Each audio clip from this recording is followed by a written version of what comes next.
All right, guys. Well, thank you for coming in. I am so excited for today's episode. We've got the Wollman Realty team in the house, father and daughter, co-owners, Steve and Jill Wollman. Guys, thank you for coming in. Thanks for having us. Yeah. Appreciate you having us down. Absolutely. Now, Steve, we were talking about it a little bit off camera. You got in the business. How long you been in the business? Since 1980? 32 years. 32 years. And Jill, I know you've been licensed for a while. I got my license back in 2020 when Okay. the market went crazy. So yeah, I've been licensed for 6 years now. Okay. So what's it been like bringing your daughter into the business full? Because you recently transitioned full time into the business. What's it Yes. like been bringing her full time? It's been great. You know, we've have a little old school, a little new school. Yeah. So that helps us in our marketing and our efforts and how we treat people. Yeah. I'm fortunate that she's a grinder. She knows what hard work is, and she's going to do the hard work to get the job done. So it's been great. Yeah. I mean, and that's if you're thinking about it from if you were to bring somebody else in from the outside, right? If you want to continue, it's so hard to find in any industry. It's so hard to find like good help, people that want to like grind and do the work up front, and there's not a lot of return in it right away. Yeah, it's a straight commission base, and so a lot of people, you've got to have stocked away some money to get through that first 6 months, give or take, if you do the right job. Yeah. And to be able to have someone to come in the business where you trust the person instantly, that's a lot. If you bring on an employee, it takes some time before you can get to the fact that you can trust this person and you really know what you have. Yep. Especially when dealing with client money and, which is very important in this industry, and making sure that the client is taken care of. Yeah. As opposed to just worrying about getting paid, and Jillian has the same thought process I do. So it's quite honestly, it's been fairly easy. Yeah. Yeah. I mean, you saw it growing up, so Yeah. you lived it, when through all the markets, the ups, the downs, right? You saw your dad going out on the, out all day on appointments, running all over the state. What has it been like moving full time? So you were like a full-time career in crypto, like the crypto space? Yeah, so I was in traditional finance, then made the move into crypto, and throughout that, I was always interested in real estate. At one point, when I was up in Boston, got a job for a commercial real estate advisory company, and that was exciting for me because I always liked growing up hearing my dad talking about the real estate market, what's going on, kind of being involved in any ways I could. So kind of knew I would always end up back here. But yeah, was in some different corporate positions for a little while. So transitioning into the market wasn't as big of a transition for me because I grew up in it. I was always around it. And now I just feel like I'm getting to do something I enjoy every day. Yeah.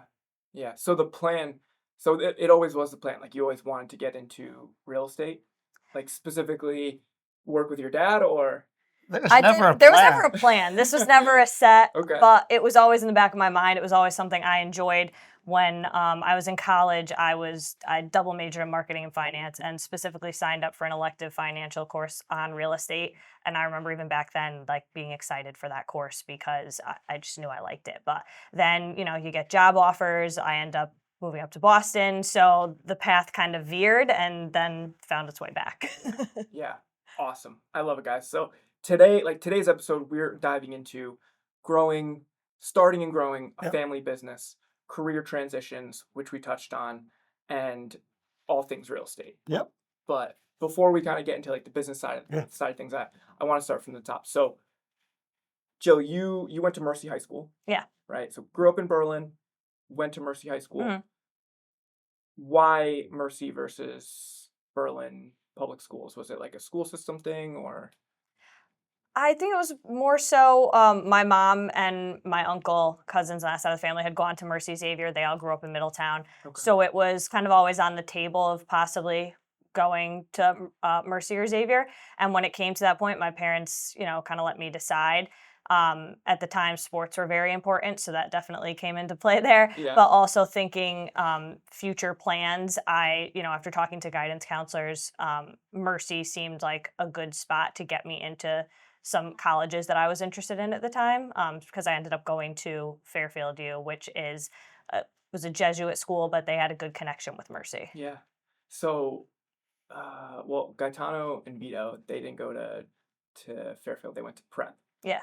High school. Yeah. But and then they went to college in New York. But we have some interns right now From Fairfield Prep? From prep, but also we have like summer interns for like high school. They'll come in. Yeah. But we have like guys that are in college, like prep. They'll come and do like internship or like shadow us. Yep. So it's really cool. But so what sports do you play at Mercy? Soccer and lacrosse. Okay, I didn't know you played lacrosse. Yeah, it started to cross train for soccer, which most girls did track, but I didn't like track. So Yeah. me and my friends stumbled into tennis tryouts and then lacrosse tryouts and ended up liking lacrosse. And I ended up being captain senior year. So it kind of just fell into place that way. So lacrosse over soccer, like when you were No, in high soccer's still number one. Yeah. Yeah. Okay. For sure. But Awesome. lacrosse was fun. Yep. So graduated Mercy, went to Fairfield. Did you play any sports there? Just club soccer. Okay. Yeah. Yeah, that's still. I mean, it's still nice, like to be active and like you said, Oh, you yeah. you double majored. Yeah. Okay. So that was, again, I always knew it was going to be in the line of business. It was somewhat process of elimination, but also I grew up, both my parents were in business. So that was just something that seemed familiar to me and something that I'd enjoy. Mm-hmm. And yeah, I couldn't choose. I loved finance. I loved marketing. So I asked to double major. The only thing I couldn't do with a double major was study abroad, which I was fine with. So, Yeah. because I had to take a few extra courses. Serving you pretty well today. Yeah. Honestly. Yeah. Yeah. Yep. And Steve, you grew up Berlin. Yeah. Berlin, Connecticut. Berlin most of my life. Went to a now defunct school, St. Thomas Aquinas in New Britain. Yeah. I don't even know how that came to be, quite honestly. My sister went there, and I went to McGee Middle School in Berlin, and then went to Aquinas, and then from there I went to the University of South Florida. Yeah. Why Florida? I needed a change. I wasn't a great student. I started at Central, Okay. and wasn't really focused because Central was in New Britain. My high school was in New Britain. It just I didn't get that change that I needed, I think, to grow up. Yeah. And I thought I needed something. And back then, your parents didn't take you on tours. You just picked and went. You know what I mean? When I did this was a long time ago, and a buddy of mine goes, "Hey, my uncle went to University of South Florida." I went, "Okay, I'll go there." So that was that silly. And I went down there. You were a big basketball player. Yeah. In high school. Yeah. I hear there's a net hanging in the man cave in the basement. Yes, there is, from our championship win in '79. Yes. State championship? That's correct. That is awesome. Yep. I was a big baseball guy, as you know. Yep. In high school, in college, and I played in a state championship and we lost. Who'd you play? Do you remember? Your neighbor, Plainville. Oh yeah, and they were good. Plainville's always good. So it's funny that year we beat, to get to the state championship, we beat like 3 of the top 10 teams in the state. Yep. Like not just so back then it was like S and L double L. Yeah, there was right? 4 leagues. Now there's like 12. Yeah. So it just so happened, I don't know if it was like the talent pool, but out of the top 10 teams in the state, I think 3 or 4 of them were somehow in Class M. Yeah. And we had a hard road to the state championship, and every team we beat was far and beyond better than Plainville. Yep. And we got to the state championship. Just ran out of gas. And we lost. Yeah. And That's a killer, man. It was heartbreaking. It was. I still, I still think about it every now and then, but it's like to have like that state championship, it's kind of special. It is, I always push my kids to get into sports, not because of the sports, but I thought it was good for their growth, to learn to deal with other people's adversity, all that stuff. That was kind of my thing. And they both were fairly good athletes. But back then, to get that far and lose is got to be painful for you. You know what I mean? Like where you're going and what you're doing. But to circle back to this whole point, to this day, people still come up to me, "Remember you guys won that state championship?" Like, well, I don't even think about it as much as they do. I mean, I got the thing hanging, don't get me wrong. Yeah. But it's like people remember that stuff. It's amazing. And the point is you still remember it, and it was important. And I think that it's just good for, your growth, as a person. Yeah. To be involved in that stuff. 100%. I couldn't agree more. It serves me to this day. Mhm. Like what you learn in sports, and you don't realize it, right? No. Yeah. You have no idea. And even when you first kind of start out in a career, you still don't realize it. And then as you get further on, you realize it's a theme, Yeah. right? Yeah. It definitely serves you well. So went from Central to South Florida, Yep. graduated. Yep. What'd you go to school for? I had business degree and then a minor in marketing. Okay. I didn't know you had a minor in marketing. I did. I love it. Yeah. I love it. I did. I mean, I did okay. You Yeah. know, I did. You know, but I wasn't focused as much as I should have been in college. Mhm. Not like Jillian and my son Kyle.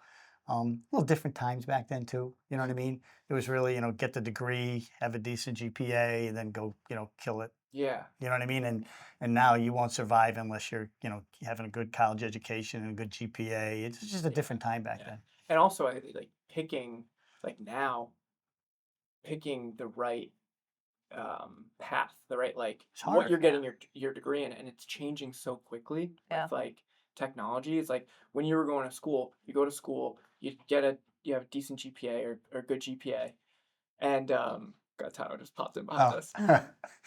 Good GPA, and like you have that job out of college, right? And it's In a like they're heartbeat, yeah. yeah. It's Now, different. not you have kids, and I see it all the time, right? And you guys do too, but you Yeah. have these kids with hundreds of thousands of dollars in student debt Yeah. and making $50,000, $60,000 a year. Yeah, Yeah. and the problem with that is you know, even the parents or the kids, you don't know where the path is going to take you. So you want to go to a good school, Mhm. but if you're going to go do something that doesn't require that level of school or that payment, shall we say, Yeah. then you come out with this huge debt. You know, it's hard to figure it out. It's not easy. You know what I mean? No. So what brought you back up here after you graduated? Well, family, you know, Yeah. basically. You know, my family's very tight, so I came back up here for a while. And you know, started my careers Yep. because I had multiple careers. Wasn't just focused in on real estate at that point. And it was really just a family motivation to come back home. So came up here. What were you doing before real estate? I did a lot of things before real estate. I was in computer sales for a while for a Okay. firm out of Wallingford, Marshall Industries. Um, I then got into the finance part of it, and I wound up becoming a stockbroker. So I was a stockbroker for a period of time. Went back to Boca and worked for a boutique brokerage down there, but I just didn't like sitting in the office all day and looking at investments, talking on the phone. It would just there wasn't enough happening for me. You know what I mean? And some Yeah. people love it. It just didn't work to make me happy. You know, the Yeah. money was great and all that, but it was just I sat in the office all day. It was just different. You know. Yeah. And I always had been interested in investing in real estate. I don't know where that came from, to be honest with you. Mhm. And then I decided I came back home Yep. and did a little banking, ran an investment firm out of New London Bank. Yep. Same thing, didn't like that either. And then just started. I bought a couple of condos as an investment with some friends. Mhm. Then it just kind of triggered from there. Yeah. You mentioned real estate investing. I wanna circle back. So Yeah. if I forget, Yeah, remind me. no problem. Because I want to touch on that. Yeah. I know we spoke about it a little bit earlier, but the father-daughter dynamic, Mhm. getting into the business, how much would you say it's helped you? Probably growing up in it is Yeah. definitely, I would say it's probably definitely helpful. Yes. But like having a mentor, right? Like that has had a ton of success and has decades of experience. Yeah. How helpful has that been transitioning from I full-time mean, career to real estate? Yeah, I mean that's huge. That gives you like the comfortability, and as you said, like growing up in it, it already wasn't a huge shift for me. Mhm. Whereas someone else who didn't grow up in it or didn't have work in finance that was tangentially related, still talking about real estate, kind of investing at least. Um, for someone who has none of that background, just coming into it, that's gonna shell shock is what I would think of. But for me, it felt comfortable, and again, when someone first comes into an industry, they're always looking for a mentor. Even when I was in my roles, at my investment advisors and banks that I worked for, I was looking for, someone higher up who I could be my mentor in that position. So to just have a built-in mentor who I've already been learning from over the past 32 years, that made a huge difference, and it helps to ease me into the business, I guess, for lack of a better term there. Yeah. Yeah. I mean, growing up in it definitely helps. You learn by being around it, even though Yeah. you don't even know you're You're learning. just hearing the stuff, seeing the stuff. You're soaking it up, and you don't even realize it. Yeah, yeah, absolutely. I mean, I never got to. I would always like want to be in business, like with my brother. I mean, he lives in Texas, or like family. So Mhm. like that's awesome. You guys are a family owned business, which is like near and dear to us. Like Yeah. it's so the guys I work with, it's a family owned business. Yep. How do you guys go about or differentiating yourself from like the huge name brands? Like what would you say the biggest thing is Yeah. Yeah. that I separates you? When I first started, um, I had to work for someone for a year or two, before you could get your broker's license and create your own business. And I had another job at the time when I was doing that. Hmm. So I was watching, what's the difference between Remax, a William Ravis, Sotheby's, something like that. And there really isn't any difference. It's the agent you work with. Yeah. If you have a good agent, I don't care who they work for. Yep. And so when it came my time and people knew I'd get Century 21, Remix, all these people offering me a position because they knew what I was going to do. And I'm like, no, I'm going to go out on my own, and my name's going to be on the sign. And I'm going to be proud of it and do a good job and grow my reputation. Yeah. And everybody said, you won't survive. You're not going to make it, because the business started out of a bedroom in my house. You know what I That's mean? awesome. We have a picture of Jillian, about maybe 3 months old, sitting on my lap in the office when I first started the business. Yeah. And I just wanted my name on the sign. I didn't think there was any advantage to having, a big name brand behind it. Yeah, they'll do advertising, but most it's not advertising for you. It's advertising for the brand. Yeah. So creating my own business just felt the way I wanted to go, and I was live or die in it, and Mm. it worked out okay. Yeah, I'd say so. You've been in business Well, how many years? 32 years. Yeah, it doesn't happen by accident. Yeah, thank you. Yeah. I mean, so we've known each other for years. Yep. Right. And we've known each other a little bit through your dad, and Yeah. like, I've gotten to know you better now that you're in the business. But in all of my dealings with either of you, the first thing that like comes to my mind is just like true professionalism and like an education and helping guide the clients. Not that like I don't think it's a what brokerage you're at thing, but I think it's more of like a mentality of how you go about the business. Like you said, it doesn't matter like who your brokerage is. It's like the agent, It's right? Like 100% the reputation of the agent makes the name. In this case, it happens to be your my name, name. Yeah, right? right. But you worked for that. Yeah. I mean, but once again, you could work for Wollman Realty or William Ravis or whatever, and it's about the people you're surrounded with, your education, what you know to help people. You know what I mean? So, you know, I probably had to work a lot harder than somebody that went to William Ravis, because their education materials were in house, and they could get help that way. Like as Jillian mentioned, the mentor. Me starting my business, I was on my own. I had to figure all it out. I worked a lot of hours. I did have some other business owners who I could call for help, or help me figure out where I wanted to go or do in the business. So it was harder, but I just, and the other thing I, always rely on is it's Wollman Realty. So if I do things right and we treat our clients good with respect, integrity, and think of the client first, Mhm. when I'm going down Stop and Shop and I'm in the aisle and I see Mrs. Smith, I don't have to duck in the other aisle because Mrs. Smith got hosed by, you know what I mean? Yeah. I never thought, I always wanted to be proud and be able to have every client a friend. And that's part of why I wanted my name on the sign. Yeah. I mean, education, I think, is huge. Yeah. And more important now than ever, whether it's first time home buyer, step up, move down buyer, because if it's first time home buyer, they've never done it, Right. right? If it's a step up buyer, maybe that's like they're a little bit more familiar because they Yeah. bought in the last 3 to 5 years, the family's expanding. But like the step down buyer, they haven't bought a home in 20, 30 years, Yep. and it's totally different, right? They're not 100%. so like being able to educate and advise is huge, and I think is really really undervalued. Yeah, I would agree. Very rarely do you get a client that says, "Oh, I've bought 6 houses." Mm-hmm. So, we go through it and they understand. That's rare. Yeah. You know what I mean? To your point, you're right on target. It's to be able to walk them through it before you even get to the process. And Julie and I have talked about this. We strive on the communication factor, because whether it's good news or bad news, if you're communicating with your clients, there's no surprises. Yeah. Right? So If it's their step down and we're, and they're, what if they're my age, that pains to say, but if they're stepping down and going to small, you walk them through the inspection process, the mortgage process, all the processes. So before they even start, they know how it's going to go. And then if you hit a hiccup, something happens, you call them, you discuss it, tell them what you're going to do, how you're going to solve it. And I think probably one of the biggest compliments we get as a team is that it's the communication. They never feel like uncomfortable, like, oh my God, what's happening? What's going on? I haven't heard from any in 2 weeks. And if there's nothing to report, I always just check in. Here's where we're going. Nothing's wrong. Everything's right. And it's the tension goes away from them. Yeah. Yeah. We say here that, and whether we're talking buyer, seller, I mean, for us, it's buyers, right? You Right. guys Yes. Yeah. on your Right. side, but Yep.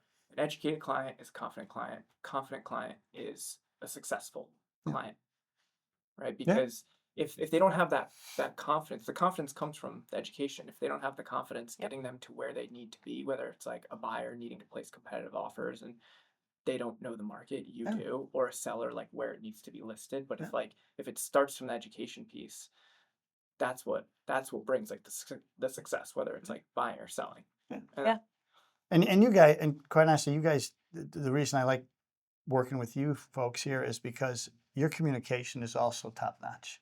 I'm Thank always getting emails, always getting a call from you. Maybe letting a few us too know- many emails. No, listen, there's nothing wrong with that. Yeah. We know what's going on. I can't tell you how many mortgage brokers I've worked with that I wouldn't hear anything for 3 or 4 weeks. I have to call them. Yeah. That's never the case here. You guys are always on top of everything. You know that it's organized, ready to go, and professional, and that makes our job easier. Thank you. I appreciate that. It is a big piece of our business. Now, you guys are at 2 different parts of your careers, right? A little bit.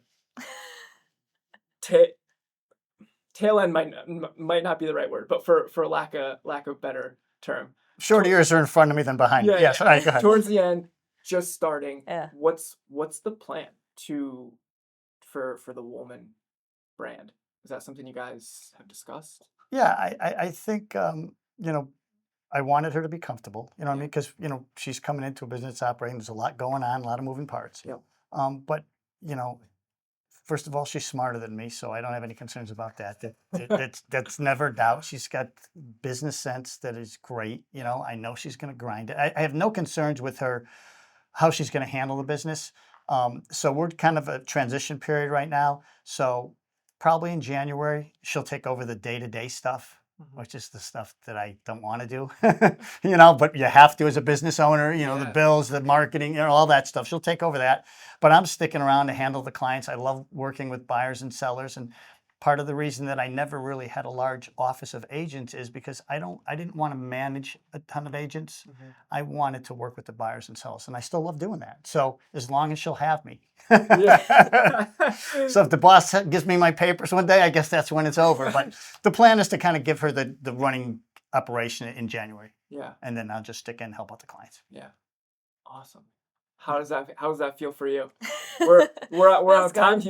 We put a time clock on it now. I know. You have to, I mean, especially with the business, you have to set a plan. So we did need to put, a date in place for that.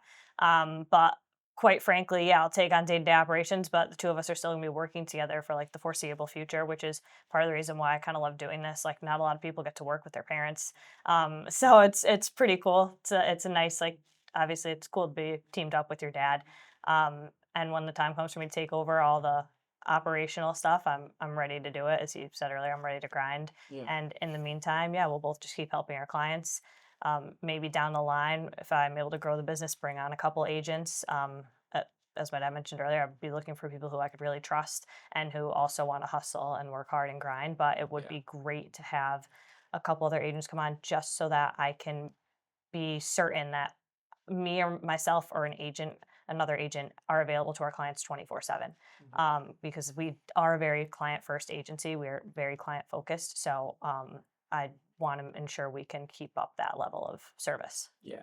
Yeah. I mean, it's super important. Like you said, you see a client in the grocery store. You're not Yeah. ducking into the next aisle. Yeah, and you've dealt with a lot of agents, and they're ducking in the aisle. It's unfortunate. I mean, I love what I do. We have a lot of good people out there, but then you hit some people, and it's if the people that are represented actually knew the representation they were getting, they'd be horrified. Yeah, I know. And everybody has to start somewhere, Right. Yep. right? So there's nothing wrong with, like the part-time agent, No. versus the full-time agent, but it's like the difference in level of like service, and I'm going to go back Yeah. to like professionalism. Yeah.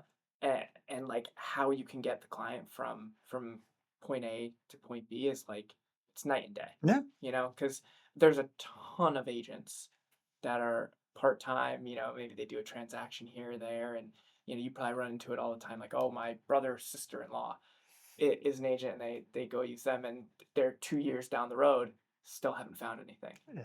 Yeah, it's unfortunate. and it's so, but I think the market we're in has helped weed a lot of that out to where like the true professionals are getting back to getting more of the business. I don't know if you guys agree or disagree on that. I think it's a tougher market to be a part-time agent or to not be, working your butt off as a full-time agent. So I think we've maybe seen some people fall off who couldn't hack it or didn't want to hack it. They wanted the easy deals because there aren't any easy deals nowadays. So I think we've definitely Or not. weeded out that a little bit. Yeah. And yeah, I mean, the people who are more successful now are probably the people who are pushing and working harder and being more professional, servicing their clients a little bit better. I think you see a little bit of that. Yeah. Yep. Now you guys are so like you're Central Connecticut, right? That's like a piece of your business or Mhm. an area of your business, but also shoreline, right? Yeah. So you guys do both. Yeah, we're more of a boutique operation. You know what I mean? We're not Berlin and the three towns around it. And Yeah. I did that purposely because I always thought I didn't want to be locked into a geographic area. Yeah. Now we have to work a little harder to educate ourselves if we go to a new area. Yep. But we do a lot of business in Hartford County. I've been to Ledyard. I've been to Suffield. We just did a house in Canaan. So we go where our clients need us, and 87% of our business is referral. So we're all over the place. I go into Massachusetts. I have a friend who is a client now in Madison, where he does high-end new constructions, $1.5 million to $6 million. We handle all his construction down there. We currently have 2 houses listed in sheep pasture in Scotland and in Madison, which are brand new constructions. And we have another one in Old Saybrook on the water on Sheffield Cove listed. So I like the diversity for us, and Jillian's, jumped right in on that because I don't mind driving, number one, and number two, with the internet and the computers, it's so much easier to expand your area of service, and educate yourself pretty quickly. But now, I don't think there's many towns in Connecticut that I haven't done something in. So I kind of like the boutiqueness of it, if that's even a word. Yeah. So we go everywhere and do everything. Yeah. I wanna go back. You said a stat 87% referral base. Yeah. Like, that's awesome. Yeah. So you're not really spending money buying leads from your Zillow, your anything like that. Currently, no, but Jillian is going to be part of her aspect is to increase new clients, not just referrals, but grow the business even farther. You know what I mean? I'm proud of the 87% of the number, and Yeah, I that's probably amazing. got a little complacent in going after new business, which is what Jillian's going to really focus in on. And you'll see her on Instagram and Facebook, and we're doing all these email blasts also to agents throughout Connecticut, into New York, and into Massachusetts. Yeah. So we're looking to grow that of new clients. Strictly not a referral, but new clients will lead to referrals if we do the appropriate job. But we're looking to improve upon that. Wouldn't you say? Yeah. So, I mean, one thing I do like about this, my dad has built a legacy that I've been able to take over. And one thing that's cool about how, life comes and goes is we currently have a couple clients who their parents used my dad and they referred their kids back to my dad to help them buy their first home. And so I've been saying it would be really cool if I'm able to grow the business, keep it going. And one day I have people who I helped get them in a home who bring their kids back to me. Maybe my kids helping me in the business so that's kind of the full circle moment that would be really great to come to. Yeah. like generations Yes. of like helping generate different It's generations within the same family. That Yeah. that's so cool. there's nothing more for me satisfying that when a former client calls me up, hey Steve, I want you to help my son or daughter, Yeah. and I'm giddy. I mean, really, I've been doing this a long time, so you need certain motivations. Yeah. Money's there, all that. But when someone calls you like that, like Jillian said, the last year or two, now that they're all getting to that home buying stage, I've worked with a ton of people Jillian's age now, and I love it. It's great. It kind of gets the engine fired up again. Yeah. I mean that the numbers speak for themselves. The 87%, and you're looking to grow that. I'm not a big believer in buying leads from these huge Yeah, we don't do. Yeah. platforms. Every time that we've explored it, I've explored it, like it's tire kickers, and a lot of Mm. time it's not even those people's fault. They're putting in their information in. They don't even know what they're putting their Yeah, information in. yeah. And then you call them, and they have no idea what you're calling. Yeah. Right, yeah. No idea. Yeah. Right? It's not even, and it's like something you're paying for. Like the only way I've seen anybody have any success with it is like spending like thousands and thousands of dollars a month. I'm not talking like $1,000 or Right. $2,000. I'm talking like 5-10 grand a month. Right. And then you have to have the team behind it of just like people just sitting there banging the phones. Yep. I think that's the only way it works.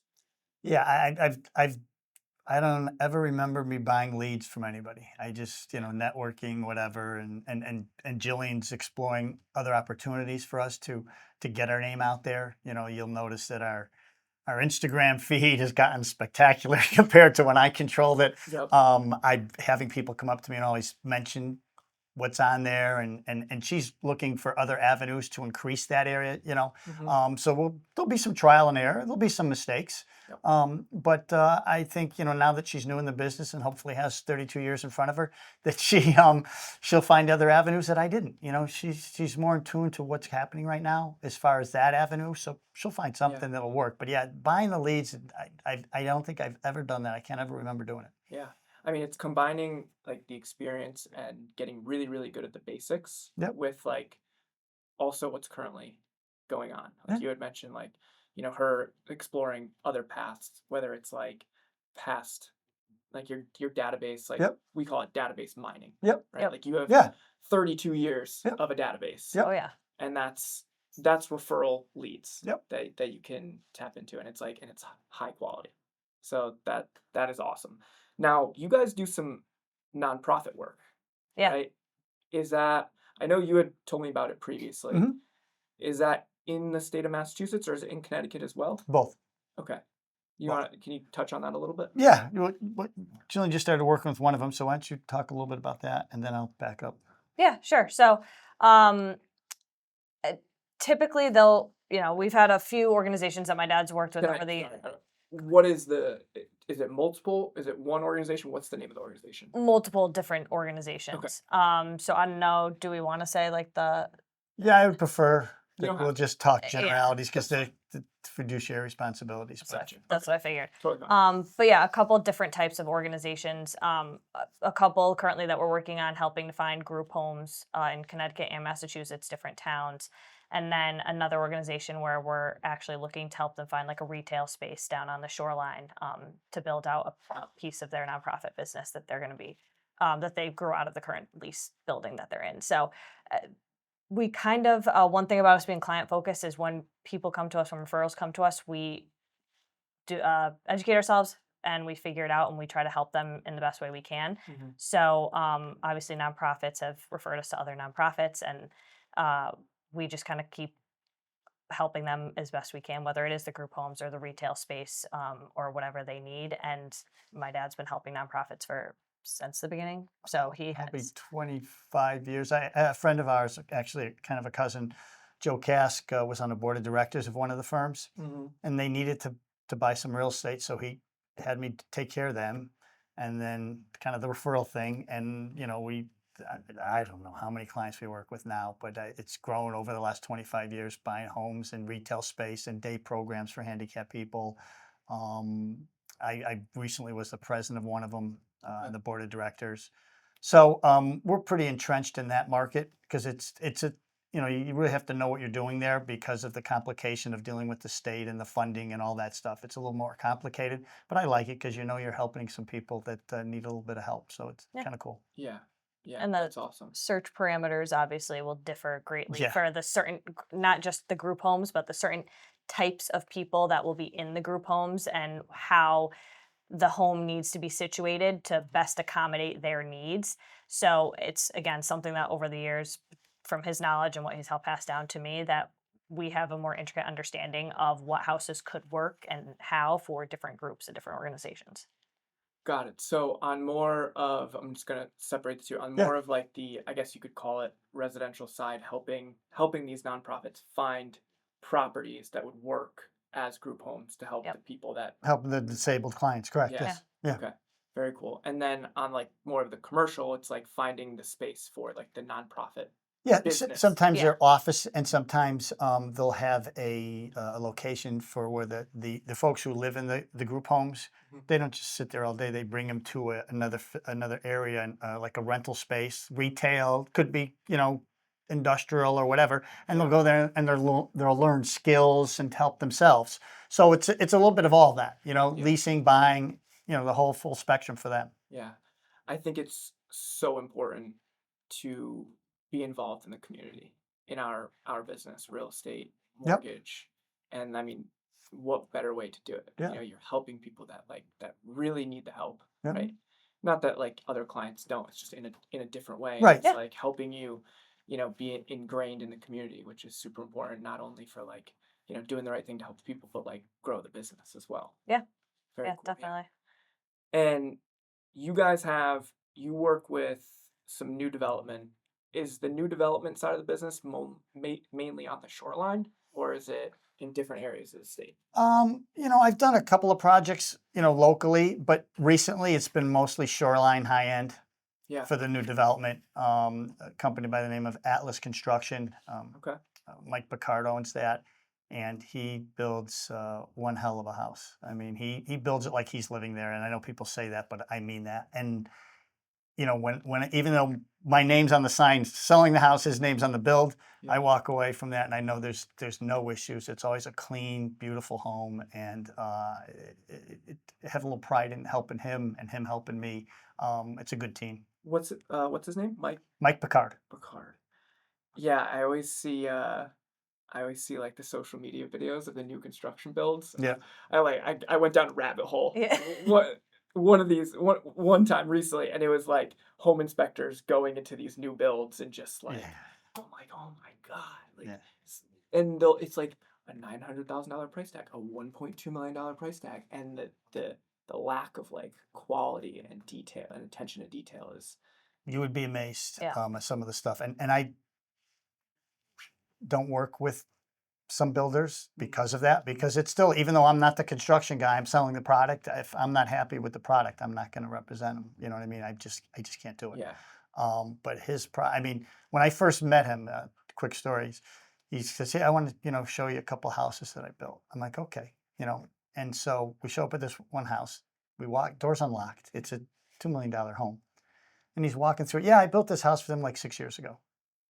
And he just called me, "Hey, I want to show something." Sure, go through it. So he has that type of relationship. So he does what he says he's going to do. It's quality, and he makes friends out of his new construction. And that that's not always the case.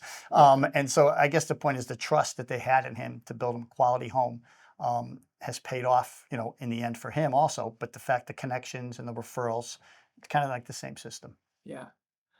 That now you guys have two new construction builds. 2 new constructions in Madison currently, one at 92 Scotland and one at 23 Sheep Pasture. Both about 4,600 square feet, and decked out. Like there's nothing missing in these houses. I mean, the millwork, the craftsmanship, the details. Mike also does some of the picking of the fixtures, and I mean, they're beautiful pieces of property. Yeah. I've seen some. I haven't seen Yeah. them in person, Yeah. but I've seen the photos. Yeah. And I think was there some video content? Yeah, Yeah. we did a Yep. video where we virtually staged it because obviously new construction, it's empty. So you probably saw that video. Yeah. Now, are you using? So it's like a huge part of our business, and not something I really plan on talking about. But Yeah. you mentioned it are you guys using AI? Because like these are high end homes. Yeah. What are the list prices? 2.5. Okay, 2.5. So it's like it's a high end home, right? Yeah. Yeah. So Oh yeah. are you using AI to help with that virtual staging to kind of give people like that vision of what it would be like looking there, rather than just an empty home? Yeah, it is an AI software that specifically virtually stages, empty real estate photos. So yeah, I use a particular app where you have to generate the AI in the appropriate way to add in the furniture. It still is, I think they're still in like beta. So there are sometimes it'll take me, up to 30 minutes to get one picture staged because of how much back and forth you have to do with the AI. But yeah, the end product is virtually staged furniture. And then it can piece together the video from the professional photos we have taken of the property. Yeah. I think that's super important. It's like, when an existing home seller is selling their home and, curb appeal is important. You want to get the most amount of people there. So like that, I mean, the home is beautiful, but for people to be able to like envision like what they can do with the space, Yep. it's something that, there was always kind of like virtual staging previously from what I've seen, but it's not anything. It's not like Not what like she's this, no. doing. Yeah, not anything And like I mean, today. we've had people come look at the houses who I can tell as they're kind of staring at like the open concept living room area that they can't piece it together. And I pull up the video and I'm like, do you want to see it staged? And they always like, yes, that would really help. Especially in these homes because he does a beautiful open concept kitchen that leads into like eat-in kitchen area and living room. So to virtually stage the furniture helps people see, oh, this isn't just one big room. It's, everything can go in here in its own set place. Yeah, it leaves I would think it leaves people thinking about, okay, like they leave thinking about the space rather than just empty Yes. space. To like, okay, this furniture can go there, that can go there, because Yeah. not everybody has like the imagination. I mean, you guys can probably look at that property and like envision what the Yeah. living room and dining room can Yeah. be, but like for somebody that doesn't do this every day, that must be like super valuable. Yes. You said every client's like, yeah, I want to see what it looks like You can virtually. sometimes, at least I've been able to pick up on when they just stop for a minute and are really quizzically kind of looking at the room. I bring up virtual staging, and every time they're like, "Yeah, can I?" Because some people can picture it, some people can't. Yeah. I mean, some people even struggle when the paint's a different color than they would want it in the house that they're looking at. Yeah. They can't envision how it would look with the color that they have in mind. So the virtual staging can be really helpful. Yeah. And we include her videos in the attachment of the MLS. There's a little camera underneath the picture, so if they hit that, everyone can see that. So we tell them about that also, because sometimes the other agents don't realize that it's there. We were talking about the implementation of AI, social media, Yep. how you're approaching that. It changes so quickly, but like, Mhm. what does the day to day look like for you to use that to help grow the business? So I've used AI social media in my past corporate jobs. So it's been a bit of an adjustment going from targeted financial industry specific marketing to real estate where there is no niche or target audience. Everyone can buy or sell real estate. So I've been somewhat trying to take it day by day and figure that out and figure out what resonates most with people. Which it can differ about what posts are performing better on our social media, trying to track some of the stats and what's working. Yeah. So we're still kind of at that testing stage, I would say, a lot of like A/B testing and figuring out what works. Yeah. But the main thing for me is I love educational content because, again, as we've said before, like an educated client, as you guys say, confident client, successful client. Yeah. So I want to focus on education, insights, because even in day-to-day life, people here we're in real estate and they want to ask us about the market. They want to know what's going on. So insights into the market, education, and just being true to our brand, which is guiding clients, helping clients, and bringing the most value to clients. That's kind of at the crux of the materials that I'm building out. Yeah. Yeah. And I know it's early stages, but you had mentioned it about all of your experience in real estate. Like you have to adapt and adjust with like Yeah. what is working. And like this is just the next piece Yep. to that. And I think a huge part of it, like we do a lot with social media and just staying top of mind, I think is like one of the biggest things. Like, people, oh, like I'm gonna post a video, I'm gonna get leads. Like it doesn't you know, Mhm. yeah, like somebody might reach out to you and like, DM you on Instagram and be like, Yep.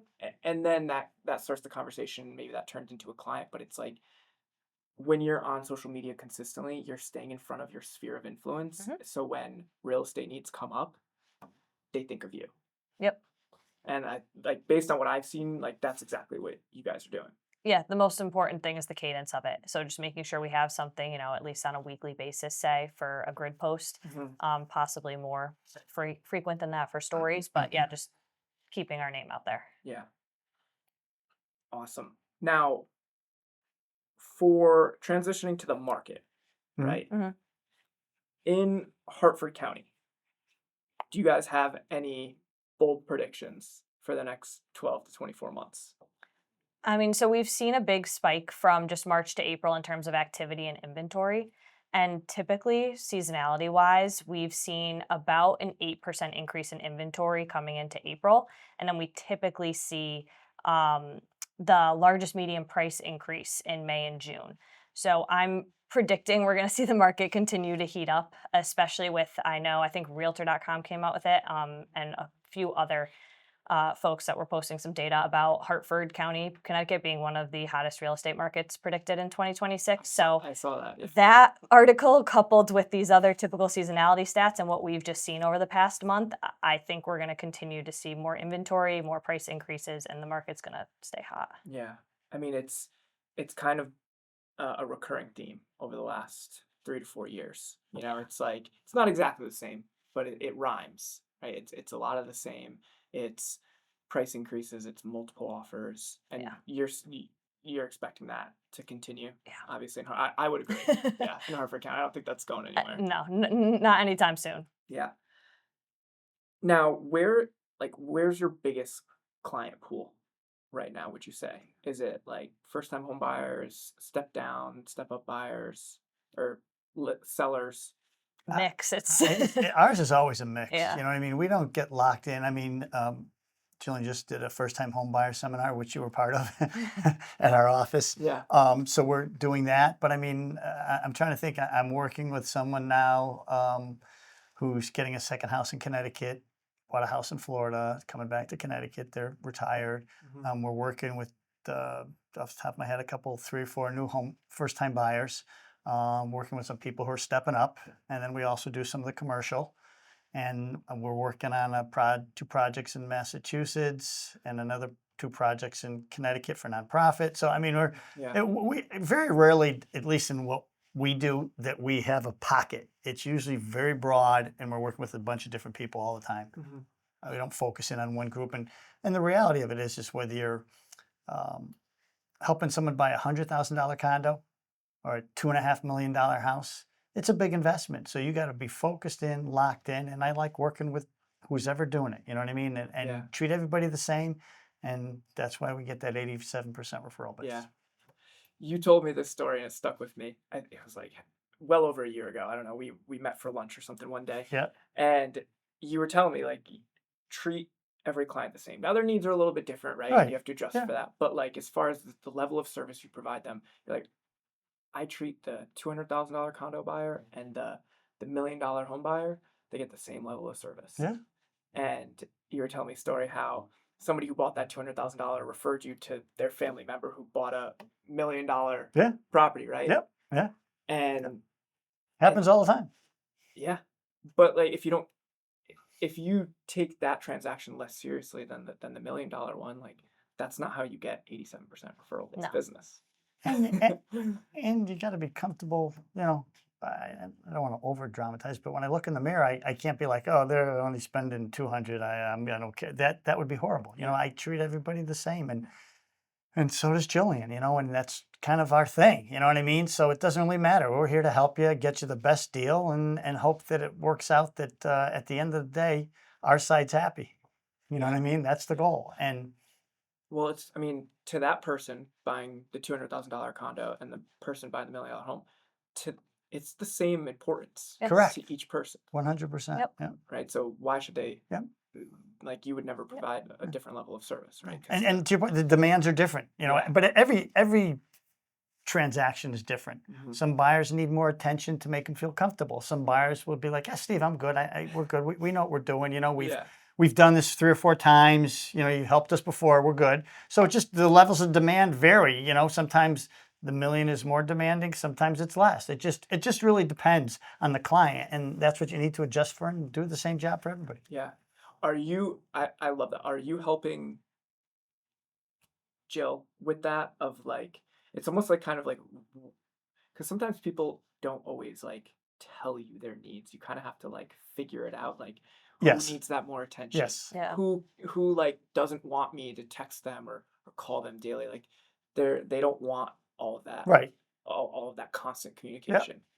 That just comes with experience. Yeah, and common sense. You know what I mean? You know what I mean? A little bit. Not always so common. Well, yeah, that's very true. But I mean, you know, you always listen to your client. You know, talk less, listen more. You know what I mean? And you can kind of figure out what their needs are, what they need help with. If they call and ask you a question, it kind of reveals itself if you're paying attention. A lot of people just hear, yeah, keep moving. They're not paying attention. Jillian's fine with that. She's, you know, I've watched her perform over the last 6 years. She's locked in. I'm not worried about that at all. That is Yeah. taken care of and being in tune with the client. Yeah, but actually listening. But listening, yeah. Yeah, know. because people like listen, they're hearing, but they don't listen. And if you don't listen, then to Yeah. your point, you don't know how to differentiate what you need to do, and then Right. then it's not as smooth of a process. Yep. Yep. Yeah. Definitely. I agree. What do buyers need to know when they come to you? Like, what are the 3 top things? Let's say a first-time home buyer. Mhm. What are the top 3 things you're talking to them about when they come to you? I mean, me lately, it's been a little bit of having wider search parameters. Sometimes n- coming in with too narrow of parameters can limit you to houses that could have possibility or opportunities. You don't want to narrow yourself down too much, especially with the low inventory on the market, because you could miss a house that, oh wait, if I just update this one bathroom that wasn't originally in my parameters, it's the perfect home for me, or just small tweaks like that. Yeah. And also, honestly, with some of the listings, helping identify photos that have used some AI to enhance things, Mm. because it's started to happen where we show up to homes with clients. And you're And disappointed. yeah. So being able to, that's something we can help with and guide folks through and point that out to them, but just something to keep in mind. Yeah. No, that's like I guess you could say like kind of more like the negative side of it, right? Yeah. There's positives and negatives to Yeah, absolutely. anything, right? But yeah, I would like that's super. I mean, expanding the parameters, yeah, I think that's really important in today's market. And I didn't think about that, right? Because I'm not there going out like Walking seeing through the house. Yeah, right. Yeah. walking through the house, right? I see the pictures, and like Yep. I've looked at enough pictures where I'm like, yeah, it's not as, That's not jiving. yeah, yeah. So And you know, just to finish off that Yeah. thought, and then having you guys pre-approve them. Because with this multiple stage offers, you know, some are pre-qualified. If you're pre-approved, you're one step ahead. And that falls into like when we send our offer in, we don't just throw in the email, send it to the agent and hope they get it. Yeah. We send the email with your guys' pre-approval. We then call the agent and explain to them why our client's good, why we work with you, you know, so they understand the steps so that our offer may be stronger than the other agent who sent it in and didn't even follow up with a phone call. yeah, You know what I mean? And so, you know, we've educated the client, we've got them approved with you guys, and then we follow up with the agent who's listing the property and explain to them why our client is a good purchase for their seller. Mhm. You know, how we can make sure that the deal closes with your experience. So that's important. yeah, That's the last piece that we need to for the first time buyers, and then they're comfortable. You know, they're not on pins and needles because it's stressful. This is most people's biggest expense of their life, yeah. biggest investment, I should say. Yeah. Yeah, I know we touched on it, but going back to the education and Yeah. just like getting them to understand the process. Yep. It's like when people don't know what's coming next, they tend to freeze and Yes. not take action, right? So, but You're right, if Nick. they know what's coming, or at least have an idea, right? Yeah. Steve or Jill, told me, okay, we're at this part of the process. This is what's coming next. Like, and they're not calling you at 7 o'clock at night on a Saturday. I mean, sometimes they Well, are, no, right? they still are, but it's good questions because they are educated. They're not just going like, "What's happening?" So it's a good phone call. Yeah. You know what I mean? So and to help them ease their stress, Yeah. I feel is extremely important. Yeah. And on the flip side of that, when you're talking about listing a home, Mhm. what would you say are some of the most important things when you're talking to that client? First and foremost, listing price. Yep. I Money mean, talks. yeah, well, we're in a great inventory for sellers, but you don't want to price it silly. You know what I mean? You've got to be appropriate. Mhm. You know what I mean? Um, Making sure their house is ready to be shown.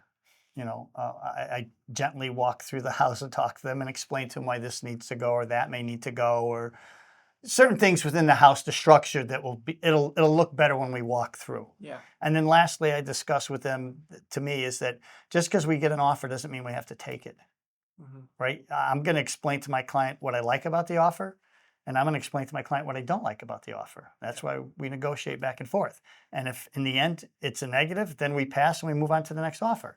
And now with multiples, it's a little different, you know what I mean? Different structure, but we'll sit down and go through everything. And I, for myself, I create a separate sheet, what I like, what I don't like, and it's attached with the offer and we have a conversation. Mhm. Do you find it difficult with, as much as we have some of the same as far as like the market, the competitiveness, Yeah. the price increases? Yeah. I don't think homes are selling for quite as much over in the last like I would agree. 6-8 months as if you go back a year and a half ago. 100. Mhm. Yep, But I would agree. you have a lot of those clients, like when you're on listing appointments, their brother, their sister, their friend sold their home for some astronomical number, and you're now having to have that conversation with them. How do you approach that? Well, usually it's, my brother said my house is worth X or Zillow did. Mhm. So then I go, well, what were the comps your brother used? And did Mr. Zillow come by the house and at least see it? You know what I mean? The answer is usually no. Yeah. So once again, it's back to how you started this whole thing, education. Yeah. So I'll sit down and we don't go to a listing and say, oh yeah, your house is worth 800,000. Yeah. Or 300,000. No, we back it up with support. Here's why. Here's the house down the street that this sold for. Here's the interior pictures. So we walk them through. So they're seeing what I'm seeing. Mhm. Because once again, the house also has to appraise, as you know, right? So let's, if we don't educate them up front, they're going to be expecting something that's not coming. Yeah. And if we give them the realistic goals and what the competition around their home has sold for, they wind up coming up with the same number. Mhm. You know what I mean? And then they realize that, the brother Frank was a little off, you know what I mean, or whatever. Yeah. But I get it because those are the influences in your life, right? These are the Yeah. people telling you, do this, do this, do this. And then when it comes down to the facts, they may be right. I'm not saying they're not always right, Mhm. but I back it up with facts. We do an analysis. Actually, we do an analysis for sellers and we also do an analysis for buyers. Not to flip back to the buyer section, but if a buyer is going to make an offer on a house and it's 625, we don't go, okay, let's just offer 625. Mhm. No, we do an analysis and say, here's what it's worth. They're overpriced or they're underpriced or they're right on it. So we try to educate our buyers also so that we don't just take for granted like, okay, we're just going to make up a number. No, we want factual stuff because we want our buyers to be successful 3 years from now when they go to sell. Yeah. That's super important. Yeah. And that's how you get the repeat business. Yeah. It's not a one-time transaction, No. right? I don't love the word transaction, but it's a lifelong client. It's That's what we're trying to do. Right? 3-4 deals. And as I said, we don't have to duck down the other aisle and stop and shut. That's all. You know what I mean? I don't, I haven't had a bad experience with clients. I've been very fortunate. Yeah. Because I think if you treat them honestly and tell them the truth and do the right things, they understand. Yeah. Yep. Now, Jill, what would you say the biggest lesson you've learned from your dad in this business? We kind of already mentioned how he said he over communicates. It's the communication level. I think that's like the biggest takeaway or lesson I've learned, or that I've already immediately started to enact is the over communicating. Yeah. Because I want to educate my clients. I want them to understand where I'm at. I want them to know, being honest and being truthful with you, and also helping them through the process. I've obviously worked with a few first-time home buyers too, who get a little spooked by the market. So the more hand holding you do, the better. And so that's definitely something that I've taken from him. Yeah. Better over communicate than under. Yeah. If somebody tells you to stop calling them so much, it's better than Yes. them Right, calling yeah, you yeah, and right. being like, "What's happening?" You don't want right? to pick up the phone and talk to your client and go, oh, I haven't talked to them in a while. That's a bad sign. Yeah. And we've the other thing too is, and Jillian hasn't seen this yet, but especially working with buyers, we'll go through a house. I did it last night. We went through a house last night for a client in Florida who's worked with me before. I would just go through the house and he's going to buy it sight unseen, but take my word for what's going on inside. He's living in Florida, Right, buying a house, Okay. and you don't have time to fly up and do all that. You Yeah. either got to react on it. So I went and saw the house last night, and we walked through it, and we're going through it, and I go, yeah, and this isn't the house for you. And he's like, what? I go, this isn't the house for you. He goes, agents never say that, but I do. You know what I mean? It's not the first time I've done it. I've done it a million times, and I remember the first time I did it, Yeah. the person looked at me and go, wow. I thought you just were here to sell. And no, we're here to find you a house of your dreams. We're not, everybody says we're in sales. We're a little bit more in sales on the listing side. Mhm. On the buyer side, we're more in customer service. We want to find you the house so when you drive home at night and pull in the driveway, you're a happy person. Yeah. You know what I mean? So, and we're not afraid to walk away from a deal. This house just isn't for you, and we walk away. Yeah. So that's part of it. I mean, that's trust right there. Yeah, right? yeah. Somebody- It makes you feel good as a person too. For me, when someone calls me and it's not the first time, I've done it numerous times. And when they ask me, you're driving to that and going, yeah, you're proud of yourself. I don't want to get too drama filled here, but it makes you feel good that you helped your client and they trust you. Yeah. What's the biggest lesson you've learned from a mistake that you've made? Yeah. Right at the get-go, when I first opened my business out of my bedroom, I was treating everybody like they were my children, and I needed to guide them in how much they should spend. And I thought that was a good thing. Okay. Like saying, my famous quote is, okay, the first time your friends come over, they're going to tell you how great your house is and how beautiful it is. The second time they're coming over, they want to know whether the beer cold and the steak's ready, right? So if you love your house, great. But if you spent $500 and instead spent $400, you'd probably be better moving down the road. And people didn't want me to tell them that. So I decided to back off that. And instead, I now just focus on getting the best possible deal for the amount of money they're comfortable with. Got it. So I kind of overstepped my bounds trying to guide them. By putting more of like specific, I want to clarify. So Yeah. you were kind of putting more like price tags on things, and this is how much they should spend. Yeah, well, like versus, why you're spending so much. If you're buying a $500,000 house and putting down $20,000, you got a $480 mortgage. Mhm. How about buy a $400,000 house, put down 20, you got a $380,000 mortgage, and you're saving yourself all this money per month. Yeah.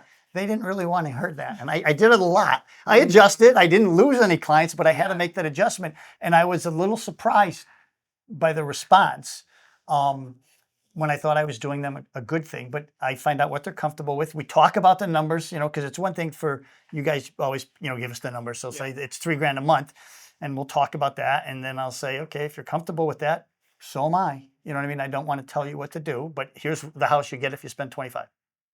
And then right off the bat, I'm good. And so, Just presenting more of the facts. Yeah, just what you're gonna do to see the number. Like you send them an email. Here's the number. You know what I mean? If they're just talking about I'm going to spend $500,000, it's like there's no number. Do you know what I mean? So just having them get comfortable with the number and what they're going to do moving forward. But that was a lesson I learned. Yeah. Yep. Now there's been a ton of talk in the last year and a half with like the NAR settlement, right? Like real estate brokerages being sued. I think a lot of real estate professionals, not even just real estate agents, got a bad reputation from it. Mm-hmm. How do you handle something like that like changes the entire industry? Well, first of all, I don't agree with it. Mhm. I think removing the fee, which is you're talking about the fee structure, right? Yeah. So by removing the fee structure from the MLS, you now have something out there that can be adjusted as the other agencies fit, even though their client may not know what they're doing. Mhm. So I think having the fee structure, everybody knew where they stood. They knew what the cooperating broker was going to get, which was great. Not having it there just leaves another avenue you have to negotiate. So when you show a house, you know, you have to say, what are you offering as a fee for us to be paid? Yeah. You know what I mean? And and maybe I'm just not seeing it, but I just don't see how that benefited everyone. I just don't. And I don't see how they thought buyers and sellers were being penalized or hurt in some way by having that posted in the MLS. I still don't understand that. Yeah. Because you could always post 0 in the MLS for a cooperating fee or whatever number you chose. Yep. Because fee is not a fixed number. It's, you know, it's whatever you work with your seller and what you want to do, whether they want to compensate the other side or not. Yeah. So I don't like it. It just leads to other things. Yeah. I agree. I think without getting into like too deep into it, I don't agree with it. And also it's only contributing to the affordability problem, because now you have buyers that a lot of times are having to come up with extra money, right, to cover a portion of the fee, right, which is like that's a problem for we have in this area, right.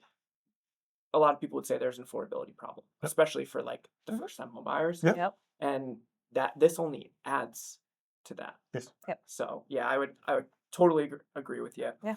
Now, And just let me finish Yeah, the yeah. point. Sorry, I meant to interrupt.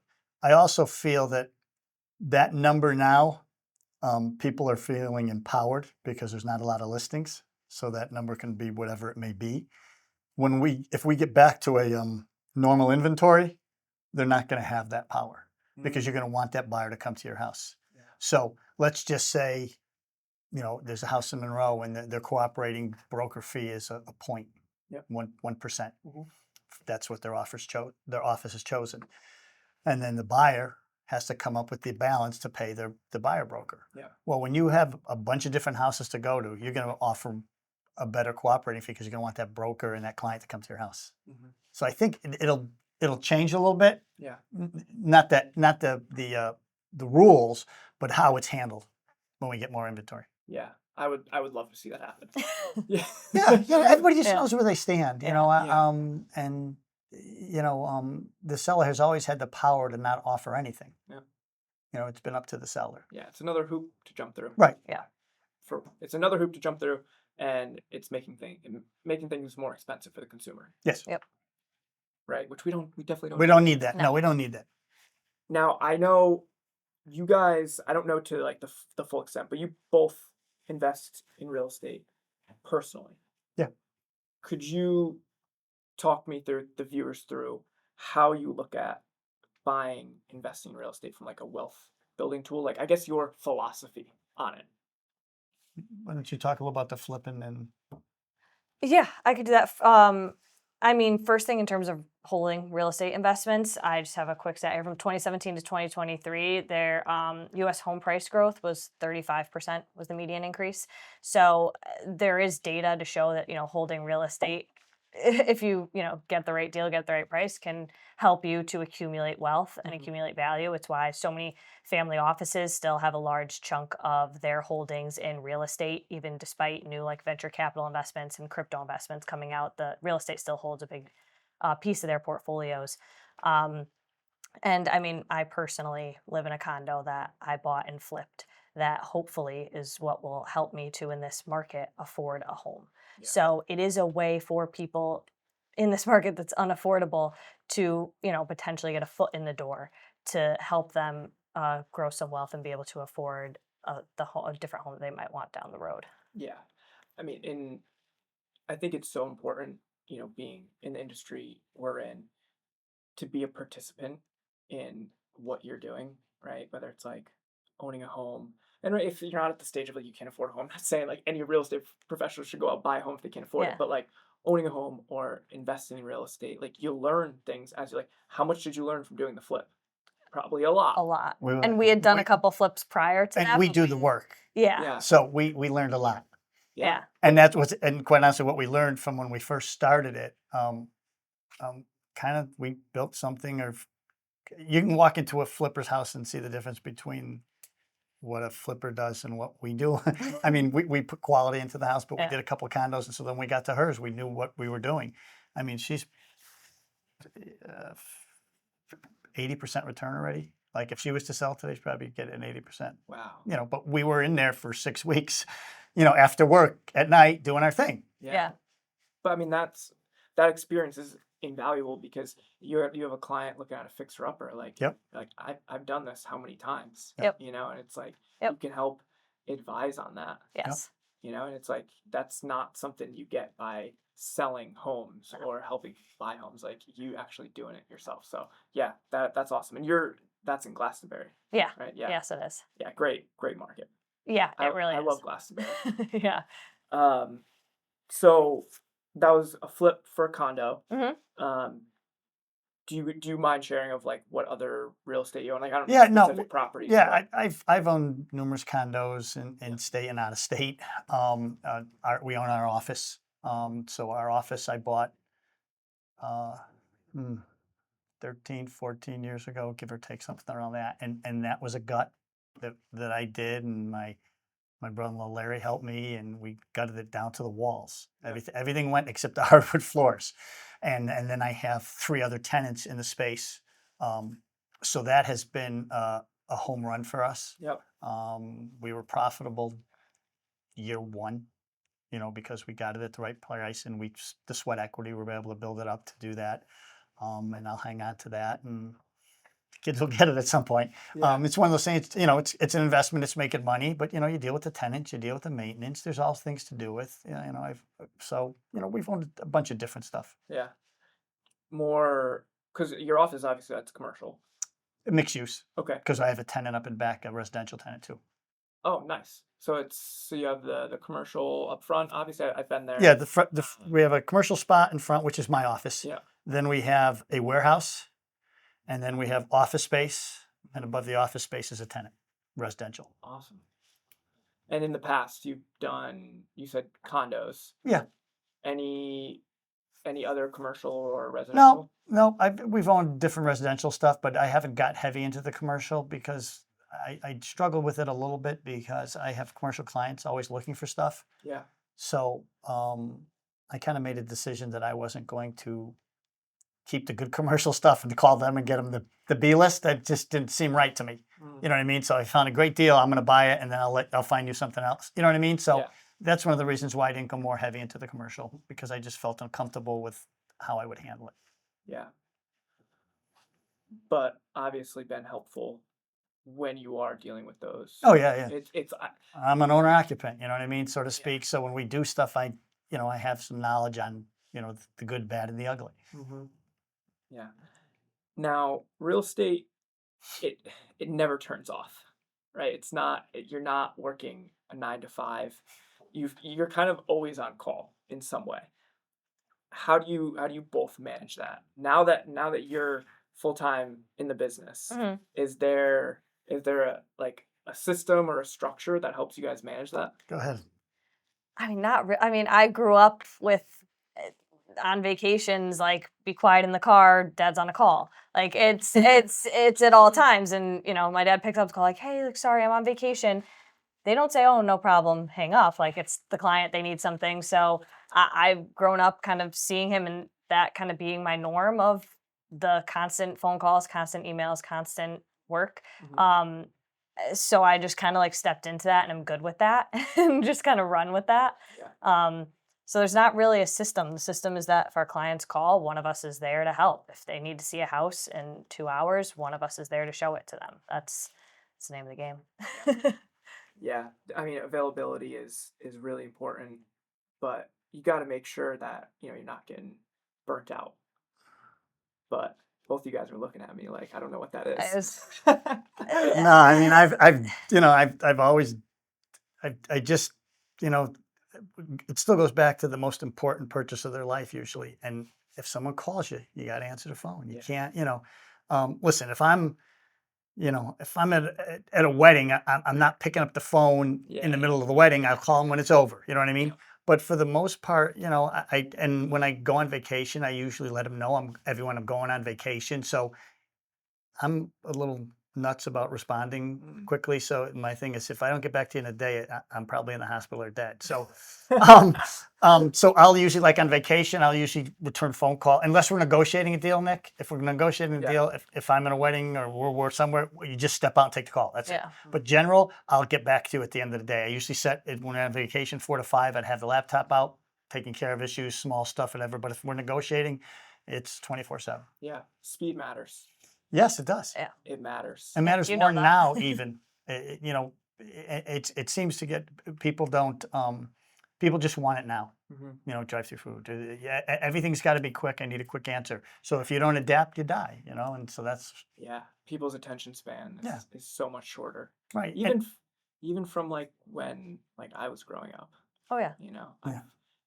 I couldn't agree more with like everybody wants it now. Like you know, pick up the phone or they don't hear from you for a day. It's like, well, maybe they're gonna go to the next person. Yeah, that's correct. And you can. We don't have a plan in place. Yeah. We're not.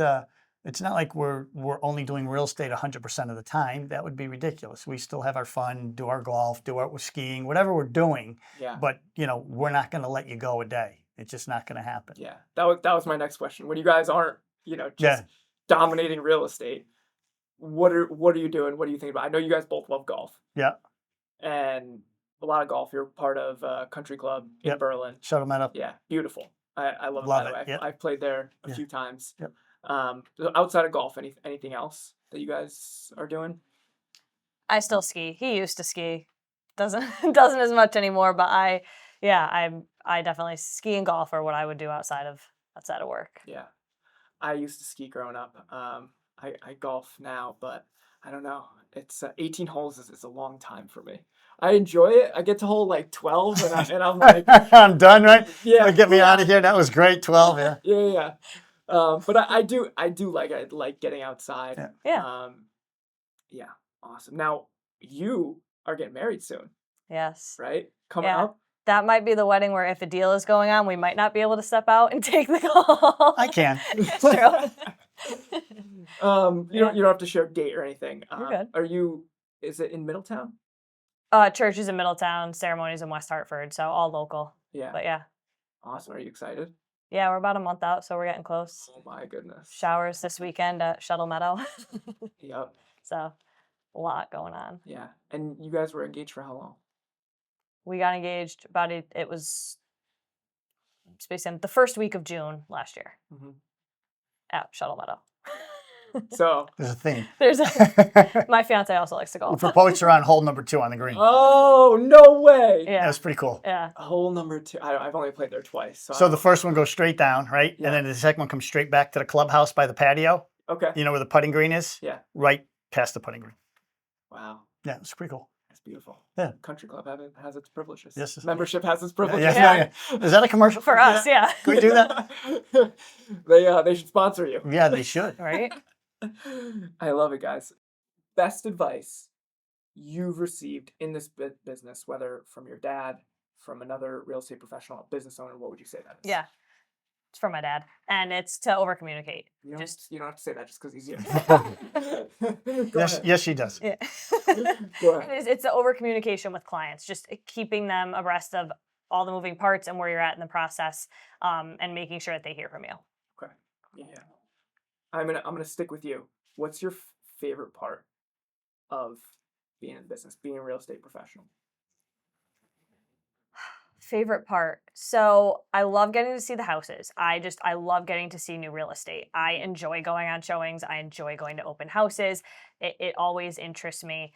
And the most fulfilling part is when you do get someone into a home. It is a major investment for them. They are excited to get in there, whether it's them or their family, and just to be able to help them get the keys and move into this next stage in their life. It's really exciting. Yeah. Awesome. Steve, favorite part of the business? I'm gonna do it in a snapshot in this current time period. Okay. It's helping former clients' kids. Yeah. I just get a real kick out of that. It's just and guiding them into something that's going to work out for them. The full circle moment. Yeah, I love that. Yeah, that is awesome. That is very cool. One piece, Steve, I'm going to stick with you. Yep. One piece of advice you'd give somebody thinking about getting into real estate. a newer agent. Yeah. I hate to keep saying it, but you got to be prepared to grind.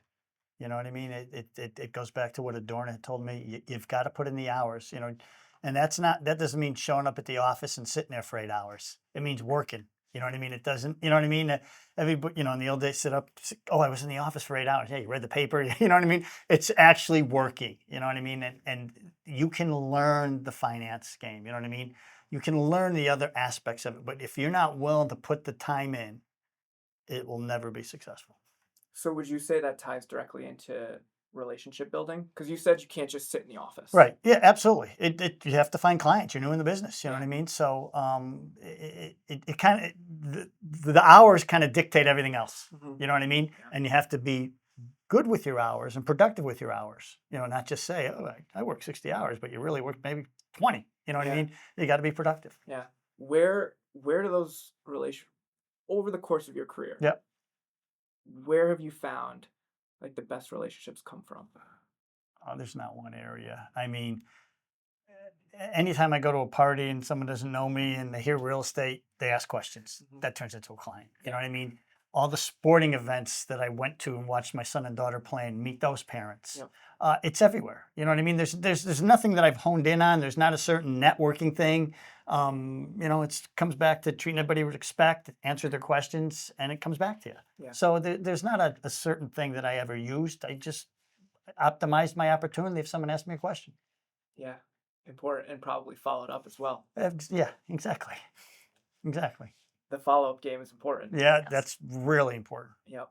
Now, Jill, you've been licensed since 2020. Mhm. Got into the business like full time somewhat recently, Yes. but you've been around it since you were a kid. To somebody who maybe didn't have that, wasn't in it since you were a kid and seeing it, what would that piece of advice be?